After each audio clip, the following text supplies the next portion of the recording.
بابەتی سێمی بەرنامەی لێکدان و هەڵوێستی ئەم جارشمان بابەتێکە بە سەردێڕی گیرۆ دەبوون بە مەوادی مخدر کارەساتێکی ئینسانی بە پانتایی هەموو ئێران. ئاسی گیرۆ دەبوون بە مەوادی مخدر لە ئێران بەردەوام دەچێتە سەرێ.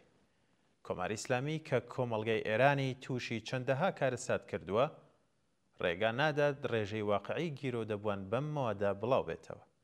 بەڵام هەواڵەکانی ڕژێم لەم بابەتەوە بێسەمەرن. لە سەردەمی تەقینەوەی زانیاریدا ئەم جۆرە ڕاستیانە لە خەڵک ناشادرێنەوە. هەر لە ناوخۆی ئێران گەلێک ناون هەن کە بەردەوام ڕاستیەکانی پەیوەندیدار بەم کارەساتە باس دەکەن و دەدرکێنن. ئەو ناوەندانەی کە بەکاری دەرمانی و بەهداشتی معتاد دەکانەوە خەریکن. هەموو ساڵێک بە شێوەیەک زیادبوونی ژمارەی معتادان و هاتنە خوارەوەی تەمەنی مامناوەندی ئەحتیاد ڕادەگەێن و دەبنە مایەی تووڕەیی و شەرمەسەر بوونی دەستگاکانی ئیتلاعاتی و نظامی ڕژیم. بە پێی ئەم زانیارانە ژمارەی گیرۆدەبوانی ڕەسمی نزیکەی 5 ملیۆن کەس بەراورد دەکرێت. ژمارەی ئەو معتادانەی کە بەناو معتادی تەفەنونی بەحساب دێن و لە واقعدا کاری ئەوانیش سەرەتاییەکە بۆ بوونیان بە معتادی دائیمی، ئەمەش هەر لە زیادبووندایە. یەکێک لەو دیاردا پڕمەترسیانەش بریتە لە هاتنە خوارەوەی تەمەنی ئەحتیاد.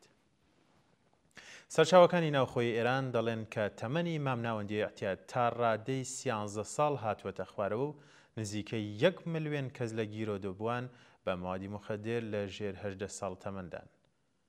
جەماوەری خەڵک لە ئێران گەلێک نیگەرانی بڵاوبوونەوەی مەوادی مخدر لە ناو لاواندان.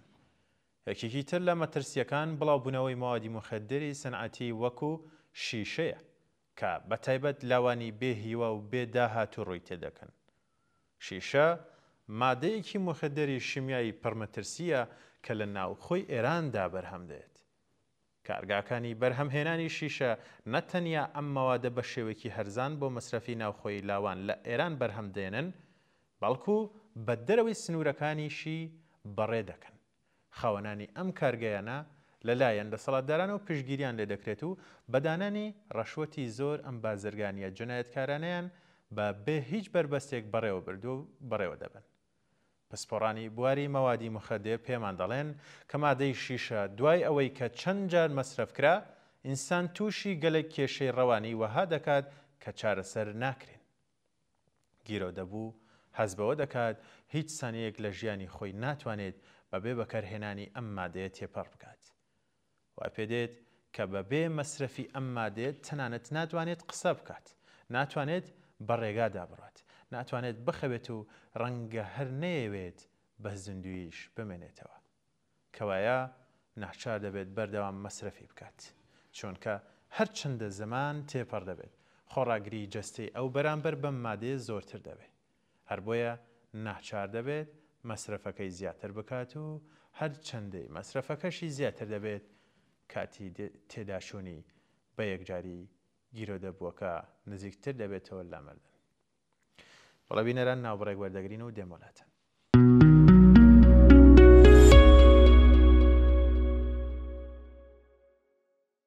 کۆماری ئیسلامی بە شێوەی ڕاستەوخۆ یان ناڕاستەوخۆ لە بڵاوکردنەوەی مەوادی مخدردا لە ئێران ڕۆڵێکی هەڵسوڕاوی هەیە.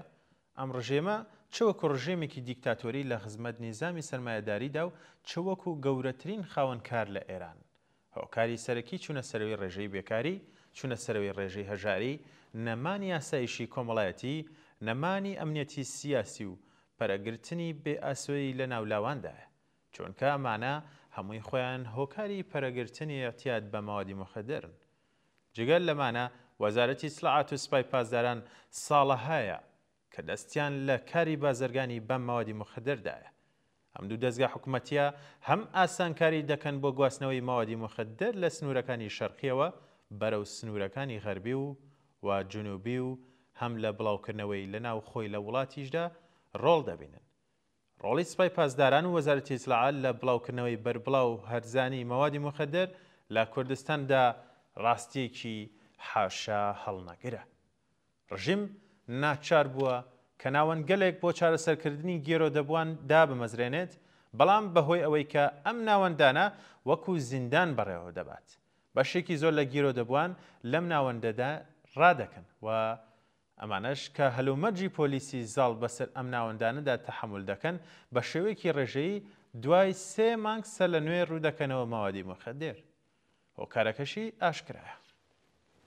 ئەم هۆکارانە ئەوانەی بەرەو ماوەدی مخدر بردبوو وەکو بێکاری، هەژاری، نەبوونی ئاسایشی کۆمەڵایەتی و سیاسی، ئەمانە هەر لە جێگای خۆیان و ئەو کەسانە سەر لە نوێ لە ژێر باری ئەم ئازارانەدا ڕوودەکەنەوە ماوەدی مخدر. خەبات لە دژی گیرۆدەبوون بە ماوەدی مخدر چوەکو بازرگانیکی پڕ لە قازاند بۆ قازانچیانی گەورە چاوی لێ بکەین و چوەکو ئامڕازێکی سەرکوتگەر بەدەست دەوڵەتانەوە بیبینین لە هەر حاڵێکدا لە گرەوی خەبات لە دژی کۆماری ئیسلامی و ئەو نیزامەیدایە کە ئەم ڕژێمە دەیپارێزێت. لە مەسیرەدا پێویستە ڕژیم ناچار بکرێت لە جیاتی ئەوەی کە سەروەتی ئەو وڵاتە بنێتە خزمەت سەرکوتکردنی مادی و معنەوی خەڵک، ئەو سەروەتە سەرفی باشترکردنی هەلومەرجی ژیانی خەڵک بکات. خەبات لە دژی نەزامی سەرمایەداری و خەبات لە دژی ڕژێمی کۆماری ئیسلامی و خەبات بۆ باشترکردنی هەلومەرجی ژیان ئاڵخەگەلی لێک هەڵپێکراوی یەک خەباتن. بەهێزکردنی ڕیزەکانی ئەم خەباتە دەتوانێت هیوا بە گۆڕانی ئەم هەلومەرجە سیاسی و کۆمەڵایەتیە پێک بێنێت و ئاسوویەکی ڕوون بەرەو ڕووی جەماوەری خەڵک و لاوانی ئەو وڵاتە بکاتەوە. کرانەوەی ئەو ئاسوەیە هێز و توانایان پێدەبەخشێت بۆ ئەوەی کە لە جیاتی تەسلیم بوون بەرامبەر بە کێشەکانی ژیانیان ڕێگای خەبات و ڕێگای لەناوبردنی هۆکارەکانی ئەم ئازارە کۆمەڵایەتیانە هەڵبژێرن، نەک ئەوەی کە پەنا بەرنە بەر ماوەدی مخدر و خۆیان تێدا لەناوبەرن.